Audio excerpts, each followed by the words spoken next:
అందరికీ యేసుక్రీస్తు నామములో శుభములు తెలియజేసుకుంటున్నాను. ఇంకా కొద్ది గంటలలో మనము నూతన సంవత్సరంలోకి అడుగు పెడుతున్నాము. దాని సందర్భంగా నేను దేవుని మాటలు కొన్ని మీతో పంచుకోవాలని ఇష్టపడుతున్నాను. మనకు తెలుసు, వాక్యం చెప్తుంది 2 కొరింథీయులకు రాసిన పత్రిక 5వ అధ్యాయము 17వ వచనంలో ఏం చెప్తుందంటే, కాగా ఎవడైనాను క్రీస్తునందు ఉండిన ఎడల వాడు నూతన సృష్టి, పాతవి గతించెను, ఇదిగో కొత్తవాయెను. ఈ యొక్క వాక్యము మొదట ఎవరికి అనుసరించబడిందంటే, ఎవరికి ఇది అప్లికబుల్ అయిపోయిందంటే ఈ సృష్టికే. క్రీస్తు ఎప్పుడైతే ఈ లోకానికి వచ్చాడో ఈ లోకానికే ఒక నూతన సృష్టి ఇవ్వబడింది. ఆ రోజు నుంచే దానికి ఒక నూతన సంవత్సరంగా తీర్చబడింది ఈ సృష్టికే. తర్వాత ప్రజలు ఎవరు నేను చేసిన అపరాధాలకు అతిక్రమాలకు దీనికి మార్గం లేదా అయ్యో అని వారి యొక్క ఆలోచన విధానాన్ని బలపరచుకోలేక బలహీనులై జీవిస్తూ వారి తరతరాలు ఆ విధంగా జీవిస్తున్న మనుషులకు, వారి జీవితంలో ఎటువంటి ఎదుగుదల లేని ప్రజలు ఎవరైతే ఉన్నారో వారు యేసయ్య లోకానికి వచ్చినప్పుడు చెవిటివారు వచ్చారు, వినికిడి పొందారు, గుడ్డివారు వచ్చారు, చూపు పొందారు, కుంటివారు వచ్చారు, నడకను పొందారు. ఈ విధంగా వారి పాత జీవితంలో బాధపడుతూ ఉన్నటువంటి వారందరూ వచ్చి వారి అతిక్రమాలు తొలగింప చేసుకొని యేసుక్రీస్తు ద్వారా వారి జీవితంలో నూతన జీవితము మొదలైంది. అప్పటి నుంచే వాళ్ళ యొక్క జీవితంలో నూతన సృష్టి మొదలైంది. ఈ విషయం మనం గ్రహించాలి. నూతన సృష్టి వారి జీవితంలో మొదలై, ఇదిగో మీరు మీ వెనుక మీ యొక్క అతిక్రమాలు ఏవైతే ఉన్నాయో అవన్నీ తుడిసివేయబడినాయి, మీ పాప జీవితం తొలగింపబడింది. ఇక నుంచి మీరు ఒక గొప్ప శక్తివంతులు. ఏ విధంగా అంటే, మీరు నా దగ్గరకు వచ్చారు, నా మాటలు విన్నారు, నా ద్వారా మీరు ఏమైపోతున్నారంటే బలవంతులం అయిపోతున్నారు, ధైర్యవంతులు అయిపోతున్నారు. మీరు ఒక నూతన సృష్టి, మీరు వెలుగై ఈ లోకానికే వెలుగునిచ్చే శక్తివంతులైనటువంటి మనుషులు మీరు. తర్వాత మీరు ఒక సారవంతమైన ఉప్పై ఈ ప్రజలకు మీరు సారవంతమైనటువంటి గొప్ప శక్తిమంతులు, మీకు మరణం లేకుండా ఉన్నటువంటి గొప్ప వ్యక్తులు. మీ ద్వారా ఈ లోకము కూడా మరణం నుండి తప్పింపబడుతున్న మహాశక్తిమంతులు మీరు. అంతేకాదు, మీరు ఈ గత కాలంగా నా దగ్గరికి అంటే యేసయ్య దగ్గరికి రానంత వరకు పాత జీవితంలో ఉండి దేవుడని దేవుడి యొక్క ఆలోచన విధాన్ని, దేవుని ప్రేమను పొందుకోలేని వారుగా ఉన్నప్పుడు, ఇదిగో యేసయ్యగా నేను నా ద్వారా ఆ సృష్టికర్త అయిన దేవుడు మీకు తండ్రి అయినా ఉన్నాడు. ఇక నుంచి మీ జీవితంలో ఆ సృష్టికర్త అయిన దేవుడు మీకు తండ్రి అయి ఉన్నాడు. అంటే మీ వెనక ఎవరున్నారు? సృష్టికర్త అయిన దేవుడు ఉన్నారు. ఇక మీరు ఏం చేయాలి? మీరు మీ జీవితాన్ని సరిదిద్దుకొని సరైన మార్గంలోకి నడుచుకుంటూ వెళ్ళి మీ జీవితాల్లో మీ పిల్లల జీవితాలు ఒక ద్రాక్ష చెట్టు ఏ విధంగా వర్ధిల్లి అది పరిపూర్ణంగా తన ఫలాలను ఇస్తుందో ఆ విధంగా మీరు మారాలి. ఆ విధంగా మీరు మారి ఇతరులను ఆ విధంగా మార్చాలి. ఇది వారి యొక్క క్రీస్తులోకి వచ్చిన తర్వాత వారికి నూతన జీవితం ఇవ్వండి. అప్పుడే వారికి అది నూతన సంవత్సరం. మరి మీరు, మన పూర్వీకులు, మనము క్రీస్తులోకి వచ్చిన తర్వాత మనము ఎంత శక్తివంతులమైనమో ఇప్పుడు ఇంతకుముందు మాటలను బట్టి మనం తెలుసుకోవచ్చు. మనం ఒక అసాధారణమైన మనుషులమని మనకు తెలుసు.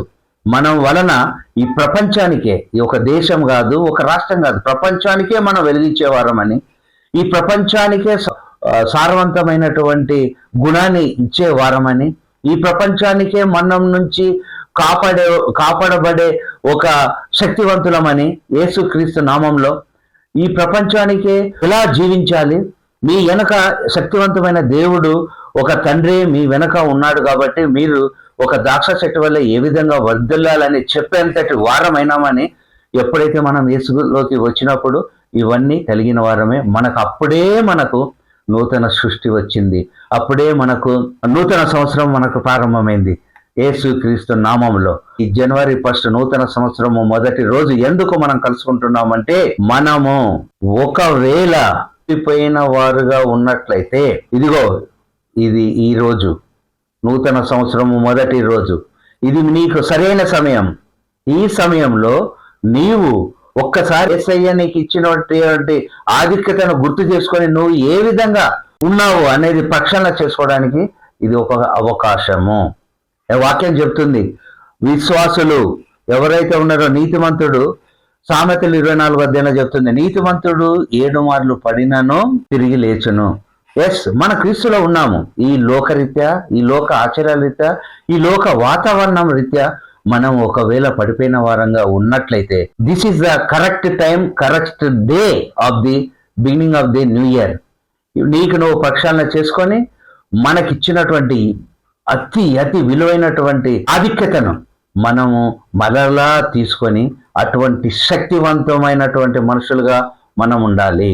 అందుకనే ఈ రోజును మనము జనవరి 1 మనల్ని మనం ప్రక్షాళన చేసుకోవడానికి మనం ఈ చర్చికి వచ్చాము. అది గుర్తించాలి. మరి ఆల్రెడీ మనం అదే ట్రాక్ లో ఉన్నాము. దేని విషయంలో మనము ఎటు పక్కకు లేకుండా ఆయన విషయంలో ముందుకు నడుస్తున్నాం అనుకుంటే ఇట్ ఈస్ వెరీ గుడ్. అది మళ్ళీ ఈరోజు మనని మనం ఇంకా ప్రక్షాళన చేసుకొని అదే ట్రెండ్ను, అదే ఒక మూమెంట్ను యేసయ్య ప్రణాళిక ప్రకారం ముందుకు పోయి ఆయన ఇచ్చిన ఆధిక్యతనన్నింటినీ ఇంకా ఇంప్లిమెంట్ చేసుకోవాలి. ఇక్కడ నేను చెప్పాల్సిన 2 మాటలు గురించి ఒక క్లుప్తంగా చెప్తాను. ఏ విధంగా మనము ద్రాక్ష చెట్టు వల్లే మనం ఏ విధంగా వర్ధిల్లాలి అనే విషయంలో నేను మీకు క్లియర్గా చెప్పాలి. ఎందుకంటే క్రైస్తవులుగా, దేవుని బిడ్డలుగా జీవించుచున్నప్పటికీ 90% కంటే ఎక్కువ మంది ఈ యొక్క రహస్యం తెలక సాధారణమైన జీవితం గడుపుతున్నారు. వారి జీవితాలలో ఎదుగుదల లేక సాధారణమైన మనుషులుగా బతుకుతున్నారు.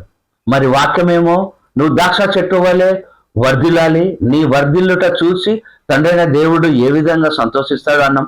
ఎక్కడ మనకంటే అన్నులే అధికమైన విధముగా అన్నిట్లో ముందుండి వర్ధిల్లుతున్నారు. మరి మనము 90% అని చెప్పాను కదా, మోర్ దెన్ 90% ఆ విధంగా లో పవర్టీలో లేదా మీడియం రేంజ్లో ఎదుగుతున్నారు. మరి ఒకవైపు ఏమో వాక్యమేమో మీరు ద్రాక్ష చెట్టు వల్లే విస్తారమైన పండ్లతో వర్ధిల్లాలి, పళ్ళ చుట్టూ నీ పిల్లలు ఒలివ మొక్క వల్లే ఉండాలి అని ఈ వాగ్దానాలు ఏమైనాయి? దానికి నేను ఒక మంచి ఉదాహరణతో మీ ముందుకు తీసుకురాను. ఒక వాక్యం ఉంది. యేసయ్య ఈ లోకంలో ఉన్నప్పుడు ఒక మాట అన్నాడు, పక్షులను చూడండి, అవి విత్తవు కోయవు, వాటిని నేను పోషిస్తలేనా? క్లియర్ గా మీరు ఈ విషయంలో అర్థం చేసుకోవాలి. నేను చెప్పే మాటను ఆలకించండి. పక్షులు విత్తవు కోయవు, మరి వాటిని నేను పోషిస్తున్నా. పక్షుల కంటే శ్రేష్టమైనటువంటి మీరు ఈ మనుషులను నేను పోషించనా? ఈ వాక్యాన్ని సరిగా అర్థం చేసుకోక మనము బలపడక అధైర్యంగా జీవితంలో ఎదుగుదల లేక జీవిస్తున్న ప్రజలు 190% మంది అదే విధంగా ఉన్నారు. ఎవరినైనా అడిగితే అవును జీసస్ అన్నాడు, ఆయన పోషిస్తాడు, ఆయనే చూసుకుంటాడులే. Wrong concept. పక్షికి ఇవ్వబడిన వాగ్దానం అయితే మరి రోజు పక్షులు చెట్ల మీద లేదా పొద్దున్నే గోడల మీద ఉంటే మరి వాగ్దానం ప్రకారము దానికి పోషించాలి. కాబట్టి వాటికి సంబంధించిన పక్షికి సంబంధించిన గింజలు కానీ ఇంకా కొన్ని వాటికి సంబంధించిన పురుగులు కానీ వచ్చి వాటి ముందు ఏమైనా పడుతున్నాయా? మరి ఎందుకంటే వాగ్దానం ఉంది కదా, నేను వాటిని పోషిస్తానే వాగ్దానం ఉంది కదా. మరి పక్షులకు పడుతున్నాయా? మరి పక్షులు ఎందుకు పంట పొలాలలో బురదలలో వెళ్ళి వాటికి కావలసిన ఆహారాన్ని సేకరిస్తున్నాయి? దీన్ని మనం బాగా అర్థం చేసుకోవాలి. దీంట్లోనే ఉంది దేవుని యొక్క వాగ్దానం యొక్క గూఢమైన రహస్యం.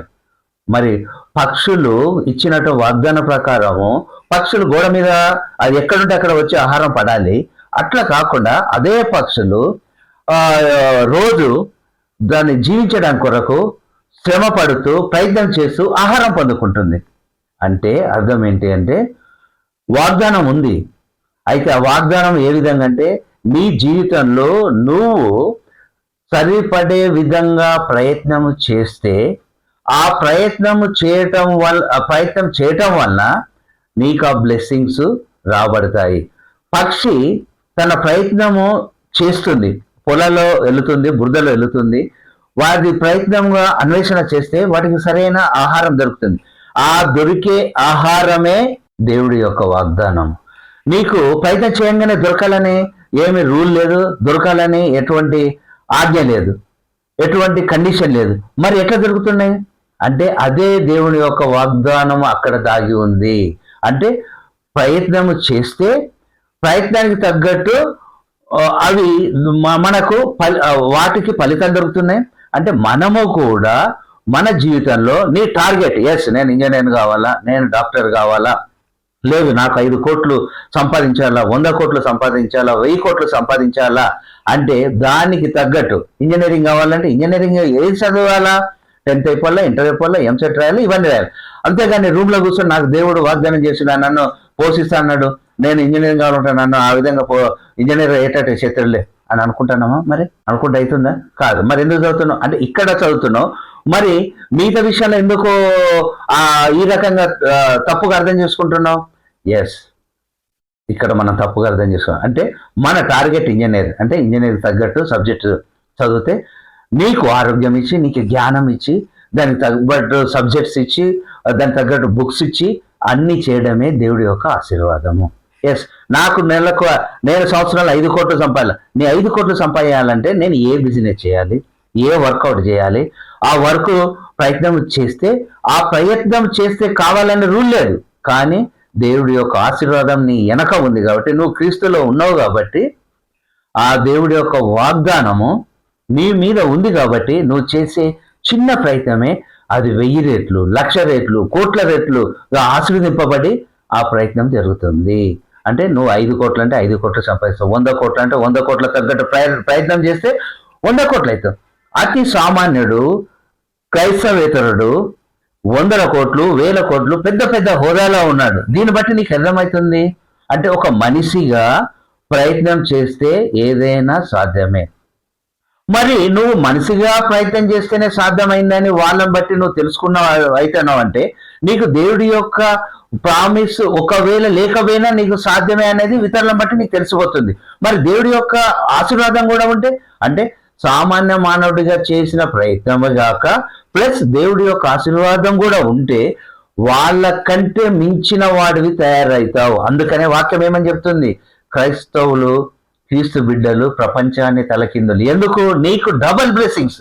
నార్మల్గా సాధారణ మనిషిగా ప్రయత్నం చేసి సాధించగలవు, అది ఇతరులను బట్టి మనం తెలుసుకోవచ్చు, ఇది ఎవరికైనా సాధ్యమే. ఎట్ ద సేమ్ టైం నీ వెనక సృష్టికర్త అయిన దేవుడు నీకు తండ్రిగా ఉండి యేసుక్రీస్తు నామములో నువ్వు చేసే ప్రతి పనిని 1000 రెట్లు, 1,00,000 రెట్లు, కోట్ల రేట్ల టైమ్స్లో నిన్ను ఆశీర్వదిస్తే నువ్వు ప్రపంచాన్ని తెలకిందులు చేయక ఏం చేస్తావు? ఇది గ్రహించాలి. అందుకనే నీ యొక్క వాక్యాన్ని తప్పుగా అర్థం చేసుకోక నీకు ఇచ్చినటువంటి గొప్ప ఆశీర్వాదము, వాగ్దానాన్ని తీసుకొని దేవుడు మనల్ని పోషిస్తాడు అంటే దాని వెనక నీ ప్రయత్నం. ఇంతకెందుకు? యేసు ప్రభు ఈ లోకంలో ఉన్నప్పుడు ఏం చేశాడు? రాత్రంతా కష్టపడి వచ్చినటువంటి ఒక జాలర్లకు నువ్వు ఏంటయ్యా మీరు ఒక్క చేప కూడా తెచ్చుకోలేదంటే, అయ్యా మేము రాత్రంతా ప్రయత్నం చేస్తాం. మరి అప్పుడే యేసు ప్రభు ఓకే ఇక్కడ నిలబడండి, నేను కళ్ళు మూసుకుంటా, చేపలన్నీ వచ్చి మీ ముందు పడతాయని అనొచ్చు కదా. మరి వాళ్ళని తీసుకుపోయి ఇటు వేయండి వాళ్ళని అంటే ఒక ప్రయత్నం చేపించాడు. అంటే ఇంతకుముందు కూడా మళ్ళీ ప్రయత్నం చేశారు కదా, మరి ఇప్పుడు ఎట్లా పడుతున్నాయి అంటే ఇప్పుడు క్రీస్తు ఉన్నాడు అంటే మనము క్రీస్తులో ఉన్నటువంటి ప్రయత్నం వేరు, క్రీస్తులు లేనటువంటి ప్రయత్నము వేరు. సో అప్పుడు ఏమైంది? వలలు తెగిపోయేంత చేపలు పడి తిరిగి వచ్చారు. అంటే ఒక ప్రయత్నం చేసి యేసులో ఉండి ప్రయత్నం చేశారు. మనం కూడా యేసులో ఉన్నవి మన ప్రయత్నం చేస్తే మనము ఈ వలలో తెగిపోయి ఏ విధంగా అయితే అంత విస్తారంగా చేపలు అంత విధంగా మనం ఆశ్చర్యపడతామని గుర్తించాలి. ఇంకొకటి, ఒక రోజు వీళ్ళు సుంకం చెల్లించడానికి యేసు ప్రభు ఉన్నప్పుడు వాళ్ళ శిష్యులను వాళ్ళు అడిగారు, మీరు సుంకం చెల్లించండి అని. మరి మా దగ్గర లేవు పైసలను వాళ్ళు అన్నారు. ఓకే, మరి అప్పుడే యేసు ప్రభు విన్నాడు. అట్లనా అని చెప్పేసి కళ్ళు మూసుకొని ఇట్లా చేయి తీసి ఇట్లా పైసలు ఇవ్వచ్చు, నాణాలు ఇవ్వచ్చు కదా, మరి ఇవ్వలేదు. మరి అది ఆ విధానమే రాంగ్ కాన్సెప్ట్. అప్పుడు ఏం చేశాడు? మీరు వెళ్ళండి, వల వేయండి, చేప వస్తుంది, దాని నుంచి మీరు ఈ నాణ్యం తీసుకురండి. అంటే మీరు వెళ్ళి ఒక ప్రయత్నం చేస్తే ఆ ప్రయత్నానికి నా వలన మీకు ఆ ప్రయత్నం ఆశీర్వదింపబడి దానికి తగ్గ ఫలితం దొరుకుతుంది. ఎన్నో ఎగ్జాంపుల్స్, ఎన్నో చెప్పొచ్చు ఎగ్జాంపుల్స్. కాబట్టి నా ప్రియ క్రైస్తవులారా, వాక్యాన్ని తప్పుగా అర్థం చేసుకొని ఇంకా లాజరస్ జీవితంగా బతకొద్దు. ఇది నూతన సంవత్సరం. ఎస్, నీకు ఆల్రెడీ ఆశీర్వాదాలు ఉన్నాయి. నీకు ఆల్రెడీ నీకు గొప్ప ఆధిక్యత ఇవ్వబడింది. ఇటువంటి ఆశీర్వాదాలతో, ఇటువంటి గొప్ప ఆధిక్యతతో ఆల్రెడీ ముందుకు సాగితే ఇట్ ఈస్ వెరీ గుడ్. ఒకవేళ ముందుకు సాగకుండా పడిపోయిన వ్యక్తిగా ఉన్నట్లయితే నిన్ను నువ్వు పుంజుకోలే, నిలబడు. నీ వెనక ఒక శక్తిమంతుడైన దేవుడు తండ్రి యేసుక్రీస్తు నామంలో ఉన్నాడని మర్చిపోకుండా తెలుసుకొని నీకు నువ్వే బలపడి శక్తివంతుడవై ముందుకు నడువు. ఇది ఈరోజు జనవరి 1 సందర్భంగా మరి నువ్వు తీసుకోవాల్సిన నిర్ణయం. ఏ స్టేజ్లో మనం ఉన్నామో నిన్ను నువ్వు ప్రక్షాళన చేసుకోవాలి. నిన్ను నువ్వు పరీక్షించుకొని ఏ స్టేజ్లో ఉన్నదాన్ని బట్టి, మనిషిని బట్టి మనము ఈ నూతన సంవత్సరంలో మళ్ళీ మనము బలవంతులమై, ధైర్యవంతులమై, ప్రపంచాన్ని మార్చే బిడ్డలుగా, దానికంటే ముందు మనము మన జీవితాల్లో, మన పిల్లల జీవితాల్లో పచ్చగా వర్ధిల్లే విధంగా, ద్రాక్ష చెట్టు ఏ విధంగా వర్ధిల్లుతుందో, ఇంకా కొద్దిగా విపులంగా చెప్పాలంటే ద్రాక్ష చెట్టు ఒక వర్ధిల్లడానికి ఏమేమి అవసరం వచ్చింది? ఒక యజమాని ఉన్నాడు, దానికి ఆ యజమాని రోజు నీళ్లు పోస్తున్నాడు. ఆ నీళ్లు పోసిన తర్వాత ఆ చెట్టు ఆ నీళ్ళని పిలుచుకొని బలము పొందుకొని ఆ కొమ్మకు బలాన్ని ఇచ్చి ఆ కొమ్మ ద్వారా ఫలాలు ఇస్తుంది. అంటే ఒక ఫలాలు రావడానికి, ఫలించడానికి ఎంతమంది పనిచేస్తున్నారు? ఒక యజమాని పనిచేస్తున్నాడు, నీళ్లు పనిచేస్తున్నాయి, ఒక చెట్టు పనిచేస్తుంది, అప్పుడే నీకు ఫలాలు వస్తున్నాయి. కానీ దాంట్లో ఆత్మీయ సందేశము మీకు తెలుసా? తెలుసు. కానీ మరొకసారి నేను చెప్తున్నాను, ఏంటి? యజమాని ఇక్కడ తండ్రి అయిన దేవుడు, నీరు ఇక్కడ పరిశుద్ధాత్ముడు, చెట్టు యేసుక్రీస్తు ప్రభుల వారు, మరి కొమ్మలు మీరు. అంటే ఏ తండ్రి వలన ఆ చెట్టు కాపాడబడుతూ, పాదులు తేయబడుతూ, ఆ చెట్టుకు పరిశుద్ధాత్మ అనే నీరు పోస్తే చెట్టు అనే క్రీస్తు కొమ్మలుగున్న మనకు ఆయన ఆశీర్వాదాలతో మనల్ని ఫలింపజేస్తున్నాడు. ఈ విషయము మర్చిపోవద్దు. కాబట్టి ఈ నూతన సంవత్సరం సందర్భంగా మరొకసారి మీ అందరికీ శుభాకాంక్షలు తెలియజేస్తూ ఈ రోజును మనల్ని మన పక్షాన్ని చూసుకొని పడిపోయిన వారమైతే లేచి నిలబడి దేవుని యొక్క శక్తిని పొందుకొని ముందుకు సాగాలని కోరుకుంటూ ఈ కొద్ది మాటలు యేసుక్రీస్తు నామములో మీకు విన్నవించుకుంటున్నాను. Thank you.